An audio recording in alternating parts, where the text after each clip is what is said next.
there is a lot of information out there for first-time home buyers and the home buying process, but there's not a lot of information on how to sell your home. So today I'm gonna walk you through that process. Hi, my name is Tiffany Gemmer. I'm a Washington realtor. Your agent's job is ultimately to get your home sold. And hopefully they are doing more than just putting a sign in the yard. Your agent should be guiding you in how to get your home really prepped and ready for the market. If you're thinking about remodeling or doing some work to get your home ready to sell, I suggest that you reach out to your agent beforehand and they can give you a good idea of if the work you're thinking about doing should pay off in the end. They can also help give you a good idea of what paint colors are received well by the market and what finishes may be best. Selling your home is definitely work, and having your home on the market is certainly inconvenient. Getting your home really prepped and ready to go is going to, one, help it to sell quickly, and two, help it to sell for top dollar. Before I, as an agent, come see your home, I have an email that I send out to my sellers. I ask that you go ahead and gather some information and have some forms filled out before I come. This is going to include things such as any HOA information, any CC&Rs or covenants, conditions, and restrictions. Know how much you owe on your home, the average cost of utilities, and know if you're in a flood zone, have a spare key that has been tested and ready to go for that lockbox. I will also go ahead and send over the property disclosure form so you can go ahead and read through that and fill that out. We'll also need septic and well information, and if you happen to have a previous appraisal, that can be helpful to have as well. Make sure that you know who all is on the title of the home, as they will have to agree to and sign off on the listing. Once you have all of that information and you have your home prepped, your agent will come see it. As much as I love the idea of getting an idea of value off of Redfin or Zillow, they do not know the nuances of your home and your neighborhood. The value on there can be way too high or way too low. You really need a human to physically come view your home and your neighborhood, pull comps that meet local guidelines for finding value in your area. At the pre-listing appointment, I'll provide you with a CMA or a comparative market analysis, as well as a net sheet to give you a really good idea of what amount you will walk away with after commissions, closing costs, taxes, and fees.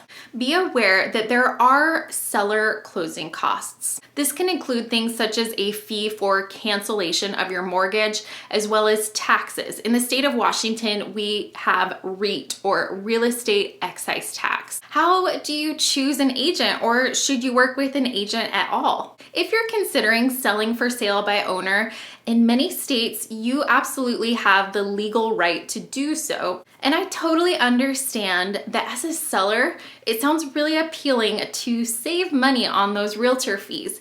However, studies do show that for sale by owner homes sell for significantly less than agent assisted homes. This can easily cancel out any commission savings. It's also an added stress as you try to figure out what needs to be done to prep your home, trying to understand and execute the paperwork, figure out pricing, deal with negotiations, and marketing. Also, note that the majority of for sale by owner sellers do end up paying commission for the buyer's agent. A good real estate agent should take all of that off of your shoulders and help make the process as smooth as possible. Getting your home on the MLS is going to help you sell for more. You want competition to get the most out of your home. When you sign a listing agreement with an agent, that agreement is actually between you as the seller and the agent's brokerage. Make sure that your agent is someone that you trust has your best interest at heart, that they are someone who is professional and knowledgeable about your local market. It's important that you like and trust them. When meeting with an agent, ask what they offer. Do they offer staging? Do they use professional photography? Do they offer a virtual walkthrough? What does their marketing look like?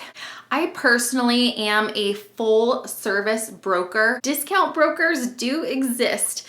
Be sure to ask what you are getting. What services do they provide? Are there any conditions or fees that you need to be aware of? There are various levels of marketing and services offered by different agents. The preparation of your home is more important than when you list. Remember that you only have one chance to make a first impression, and it's really important to make sure that it's a great one. If you find your agent pulling out their phone to do your listing photos, kindly ask them that they use a professional photographer.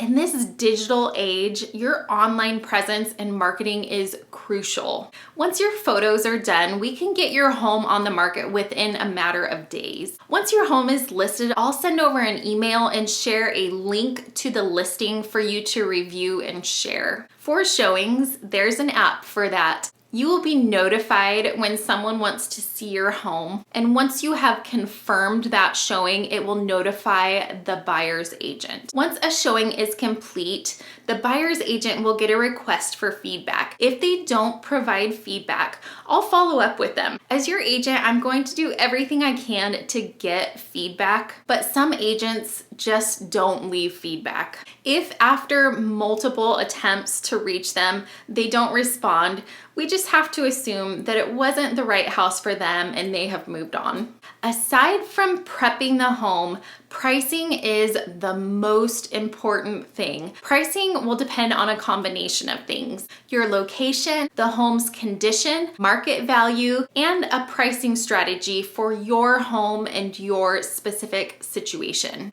If we get through the first couple of weeks and we have quite a few showings and we don't receive any offers, there is likely an issue with the condition of your home. If there aren't any showings, there may be an issue with price. The best and highest frequency of showings are going to happen in the beginning when your home is a new, fresh listing. That's why it's so important to get that home prepped and get your pricing right up front. We don't want your home sitting on the market for an extended period of time. For showings, you're going to need to clean, prep, load up the kids or pets, and vacate the home. You'll need to leave the home for about an hour, and you're gonna wanna have a plan for what to do during showings. Let your agent know how much time you will need to prep for showings.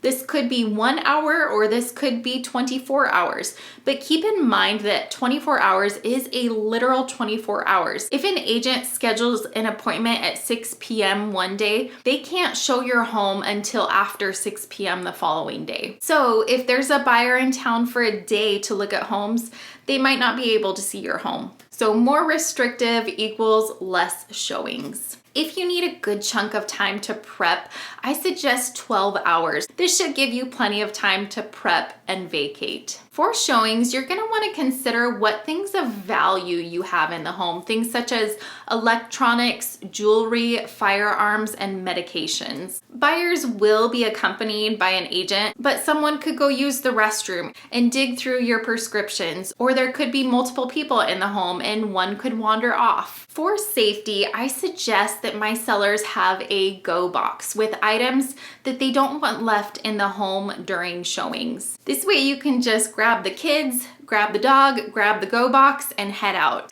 After showings, you're gonna wanna check that all windows and doors are locked. We don't know those people coming into your home. Hopefully they have been vetted by their agent, but we can't assume so. If we have an open house, you're going to want to amplify those security measures, as those coming into your home definitely have not been vetted. Some people decide not to do an open house. If a buyer is serious, they're going to make an appointment. As part of my marketing, I provide a virtual walkthrough. This allows potential buyers to visually walk through your home without inconveniencing you, and it gives buyers a good idea of if the home could possibly work for them. And remember that your home is always open with an appointment. Once we have an offer, as your agent, I'm going to be checking any info that was given. I'll be communicating with the lender to check the pre-approval letter, confirm that the closing date is doable, and make sure that everything on the offer looks good. Your agent is vetting for you. Without the lender, we can't get to closing. If you receive a cash offer, we're going to need proof of funds. I will follow up with the bank to confirm that it is in fact a real bank and make sure that those funds are available. And your agent should also be checking in to see how you feel about the offer. Do you want to counter or not? Is there anything that you don't feel good about that you would like to negotiate? It's really important that you understand your numbers. Your agent should be showing you what you will walk away with if you accept an offer with those specific closing costs. As a seller, this is your only chance to negotiate. You can negotiate price, terms, and closing date.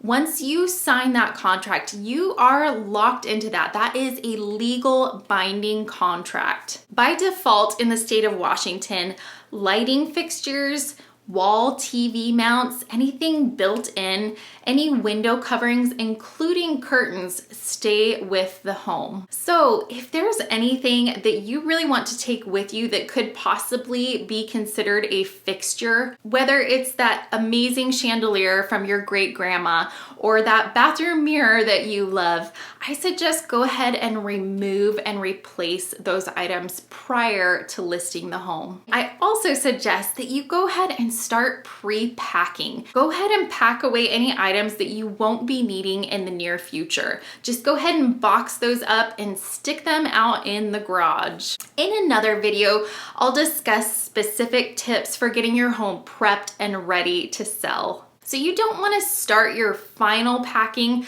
until after inspection and appraisal. This is a somewhat fragile time. You definitely want to make sure that you keep your home looking nice and clean for the inspection and appraisal. Once under contract, you'll have approximately 30 days, give or take, to get everything packed up and out of the house.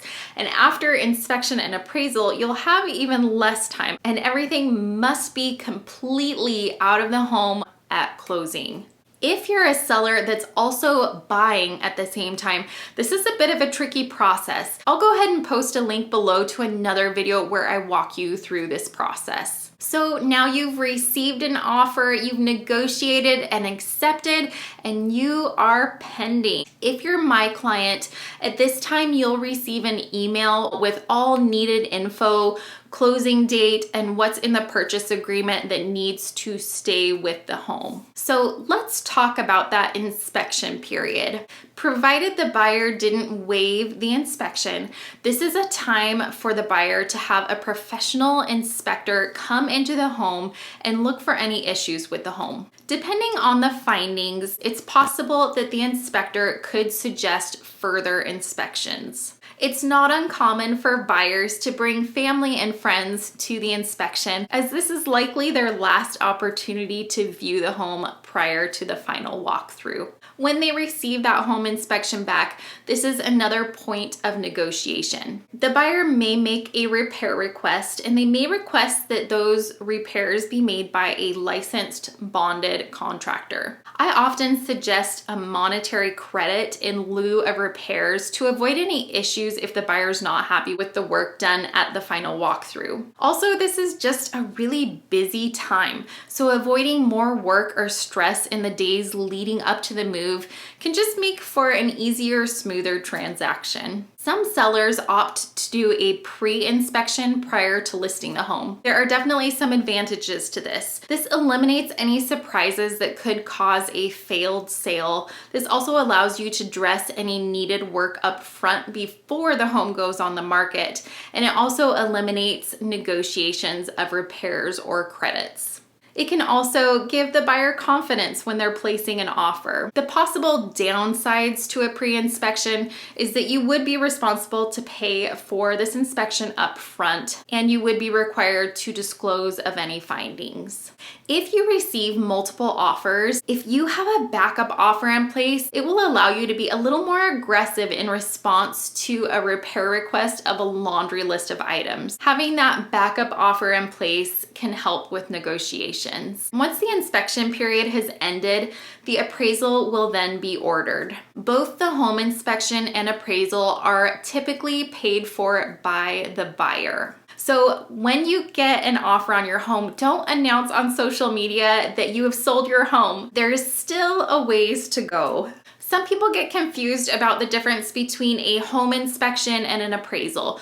So a home inspection is checking on the home itself, whereas an appraisal is checking the value of the home. The bank doesn't want to loan more than the value of the home. If an appraisal comes in low, say you receive an offer for $800,000 on your home and it only appraises for $750,000, this would be another point of negotiation. As the seller, you could lower your price some, or you could lower it all the way down to appraisal value. You're not actually required to come down at all on your price, but if you don't, the buyer would have to be willing and able to bring cash for the difference. If you can't come to an agreement, the buyer may choose to walk away. If you strongly feel that the appraisal was wrong, your agent can submit an appraisal dispute with data not used on the appraisal or a list of discrepancies found. The appraiser may or may not make corrections or adjustments.